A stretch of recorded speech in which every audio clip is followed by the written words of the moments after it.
John Daughters is here to speak on procrastination to creativity. He had more to say in his introduction on procrastination, but he didn't get around to it. So let's hear a creative way to get to account for it. Please welcome John Daughters.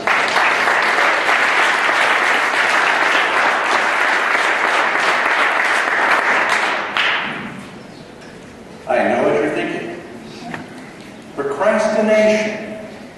Finally, something I'm already good at. Actually, procrastination is okay, as long as you put it off. But there are reasons we procrastinate. One of them is we just happen to be a little bit rebellious. You know, if there's things we should do, and a should is someone else's goal. You know, you should do this, you should do that, shouldn't do that. And even if it's good for us, we don't want to do it. And it's not nice to let people should on you. And it's not nice to should on yourself. So if you've got a goal like that where you feel pressured to do something, look at it and say, is this my goal or not? If it's your goal, own it. And then you'll find that you're pulled into it because it's your goal. If it is not your goal, drop it. And a great weight falls off of you. Choose it or lose it. Another thing that gets in the way is being a perfectionist. You know, it's got to be perfect. If the project isn't absolutely perfect, it means I'm not perfect, which means I'm being judged, and it's got to be perfect. Who are the people who are judging you? The people who should on you. And the reason is they've got time to do that because they don't have their own project. They're just self-appointed judges. Now the winners in life, the doers in life, are going to support you. They're going to offer positive suggestions for you. So when it comes to the doers, listen to them. When it comes to the critics, just smile and say, thanks for sharing, and move on.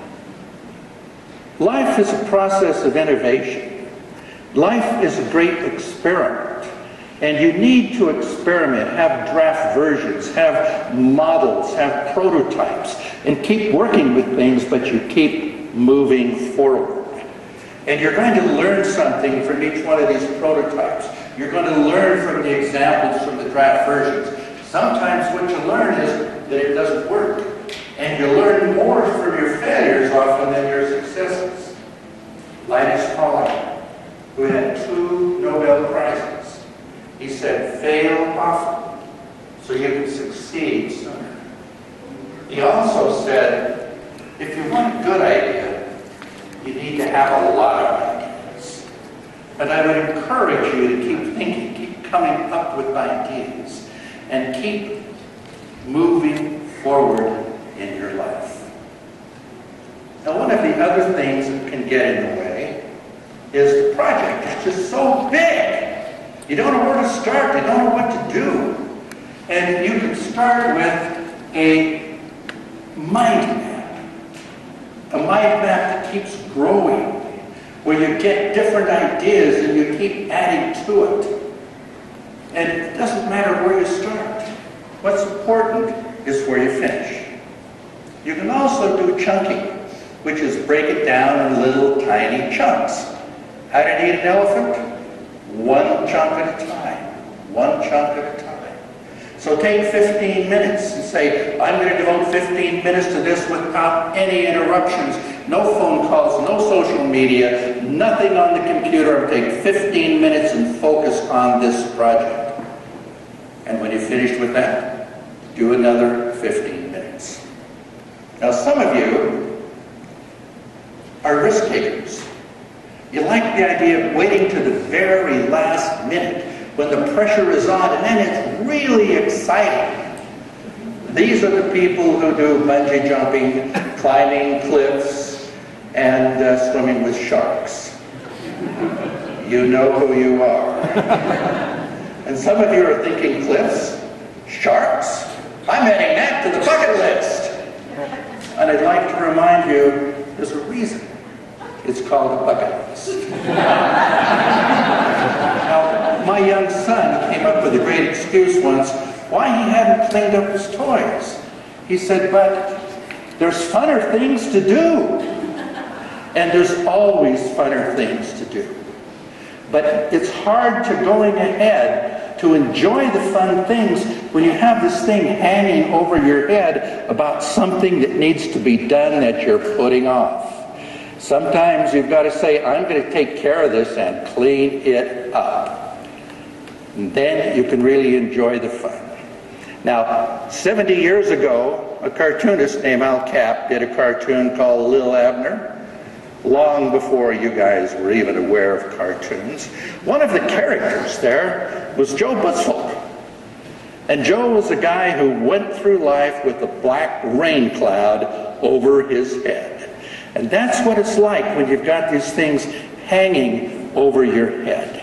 You just can't enjoy life properly. There comes a time to say, I'm going to work on this problem and nothing else, and get it taken care of. Now, something else that you might want to consider is creative ways. Creative ways of moving through the blocks that you've got. Your brain has 86 million neurons. Your brain has connections of 10,000 with other neurons. And this is the problem. You've got to add more data to get more creative ideas, and you say, I'm not creative, here's the issue. Have you ever had this experience? You're talking to friends and you're telling a story, and you say, and then this woman came up, what's her name? You know, she's tall, got long blonde hair. Very big guy, works for the electric company. And this is the issue that you've got. You can do two things at once. You're telling your story, your subconscious mind is going through the file cards of your brain to find that particular name. And when you relax, you say, oh, it's Lisa. We've all done that, but you've got to relax. We learned three things. You can do two things at once. You have to tell it exactly what you're looking for, and you have to go offline. You have to relax. Relaxing into the creative moment. Thank you.